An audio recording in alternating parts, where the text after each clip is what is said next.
Hello everyone, today we'll talk about the problem count triplets that can form two arrays of equal XOR.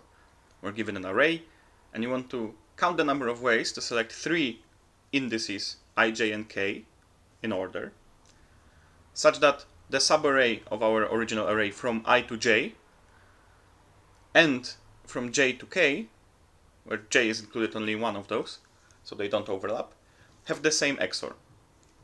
So in other words, we have an array, we have some subarray within that array, and that subarray is split at some point. So this is I, the split point is j, and this end is k, and you want the XOR of this be equal to the XOR of this. And you want to count the number of triples I, j, k which satisfy this property. And again, let me stress that the element j is included only in one of those two subarrays, so there is no overlap. Now, when we're given a problem with XOR, we of course know some properties of XOR, in particular the fact that, like you have, for instance, addition and subtraction. So if you add something and then you want to take it away, then you have to subtract it. For XOR, the inverse operation is the same operation. XOR is its own inverse, which means that in general you have A XOR B. XOR B is just equal to A.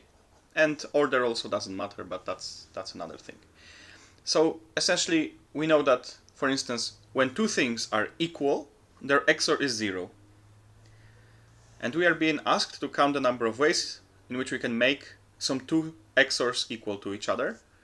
So, being asked to make XOR of the first part of the subarray equal to the XOR of the second part of the subarray, then the XOR of them both being equal to 0 is the same thing, right? So, A XOR B being equal to 0 is the same thing as A being equal to B. By the way, if you want to prove it, then of course you can just take this thing and XOR it with B, then you get A XOR B equal to B, and this is of course just A.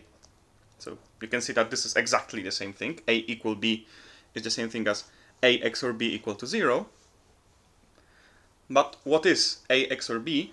Well, that is just the XOR of this whole big subarray. So, in other words, every big subarray, which has an XOR of 0, gives us, for every possible split point, a good triple. Right? So this is actually quite an interesting thing, that we are being asked to count triples I, j, k, but actually if we set I and k to be something, then every j in between them is a correct split point. Okay, so now we're only left with the issue of counting how many subarrays there are that have an XOR of 0. And again, whenever you see a situation like this, you can consider either every left or every right endpoint, count the number of subarrays that have this thing that you've chosen as an endpoint, and in that way, if you count all of those, then you will count all the possible subarrays. So for instance, here we will be considering all k. And we'll be trying to see how many subarrays have k as the right endpoint. And how do we do that? Well, we have, for instance, this subarray maybe has XOR 0, this subarray XOR 0, this subarray XOR 0, all of them ending in k. So what do we know about those subarrays? How can we use some knowledge, some pre-computed knowledge to calculate the number of those subarrays? Well, similar to the situation that we have with plus and minus, with addition and subtraction, we can consider prefix values for XOR. And in that way, we'll be considering from 0 to k, from 0 to I, and so on. Because in that way, if we want to get the XOR from I to k, then we have to go from 0 to k, from 0 to I, and subtract them. And subtraction in case of XOR is just simply XOR again. But if it were addition and subtraction, then we could subtract them here. So in other words, what does it mean for a subarray ik to have an XOR of 0? Well, it means that the XOR from the beginning up to k is the same as XOR from the beginning up to before I. Right? Because then, if we take this whole thing, we want to subtract the XOR of the prefix. Subtraction in case of XOR is just XOR, so we want to XOR this large 0 to k and 0 to a minus 1. So the XOR of them both has to be 0, and that means that their XORs have to be equal. So in case of XOR, it's actually very simple. We just want to see, for instance, if we are here at position k, and we know that the current XOR from the beginning to k is some v, then every previous occurrence of that v will give us a correct subarray of XOR 0.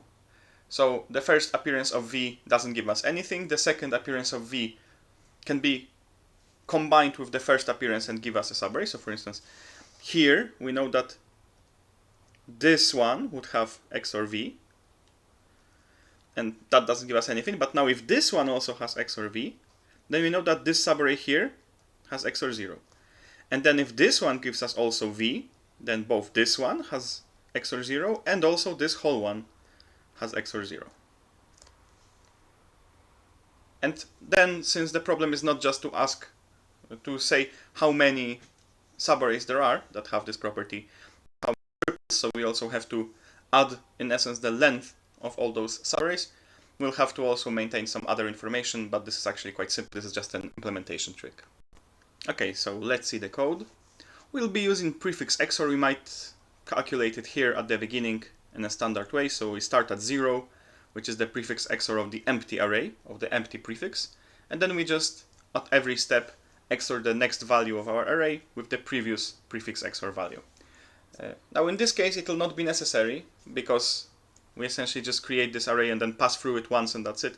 So we might have just skipped it and calculated every prefix XOR in the same way, but on the rolling basis while going through the elements of our array.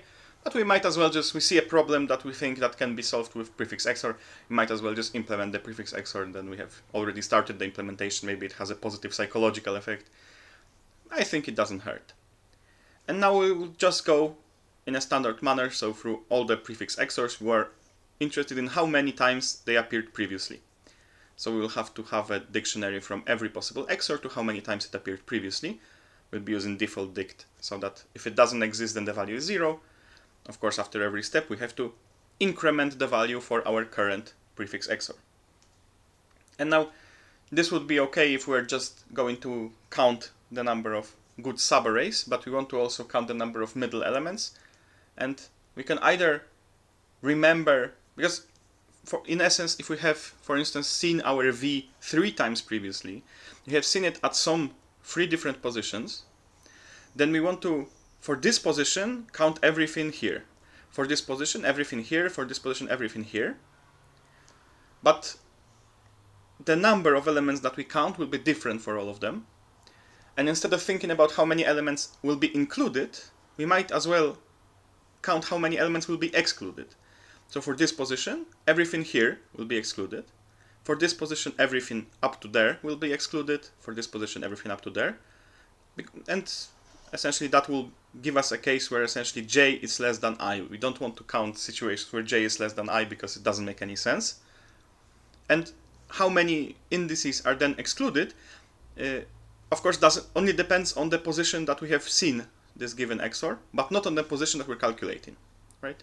So for instance, if this thing appeared also here and here in our algorithm, then the number of good j's would be, for instance, if we have 3 XORs appearing previously, and then the 4th one, so this one will have 4 more j's, and you don't want to think about it really. So essentially we just take first all the indices, all the possible j's that we can have before I, and then also we want to subtract all the bad positions where j is not where j would be less than I, and that we can just remember for every I, and we are only interested in the sum of those, of the total of those. So in essence, whenever we see at position I XOR of v, we have to remember that, well, I different values for j are now impossible. So that's why we have another default dict that will just remember all those bad positions. So in essence, we remember the number of elements here, the number of plus the number of elements here, plus the number of elements here, and everything else that remains are all the possible j's, so that will also simplify our calculations. And at the end, we just return the result, and that is the number of good triples.